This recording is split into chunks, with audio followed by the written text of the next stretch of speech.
Мынау Әл-Хорезми деген кісі бар. Естулеріңіз бар болар. Өзінің ұлы бабамыз. Әл-Фарабидің де бұрын болған кісі. Хорезми дейтін себебі Арал теңізінің бойында Хорезм қаласында туған ғой. Сол кісі Әл-Жебір Уәл-Мұқабала дейтін кітап жазған.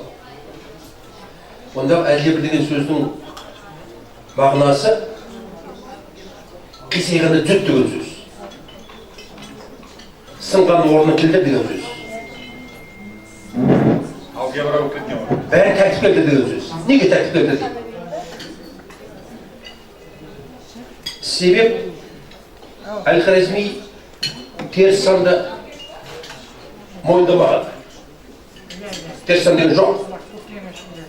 Теріс санды көрсең, бірден оң санға айналдырып жіберді. Қиыншылық болса, артықшылық айналдыр дейді. Қиыншылық болса, жең дейді. Еш уақытта мойыма дейді. Мінекей Әл-Жебір Уәл-Мұқабаладағы Әл-Жебір деген сөздің мағынасы осы. Математика келсеңіз, мысалы 2x минус 2 тең 4-ке дейін, мысалы, x тең нешеге? 2x минус 2 тең 4-ке, x тең 2x минус 2 тең 4-ке, 2x-тен 2 алсақ 4 болады, x қанша болады?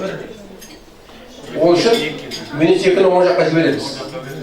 2 қосу 4 болады, 12 бөліп 3 болады, x тең 3 болады сонда. Дұрыс па?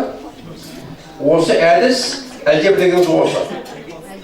Өйткені Әл-Жебір деген осы. Әл-Жебір деген сынықшы деген сөз. Яғни теріс санды оң жаққа аударып жүрген сөз ғой.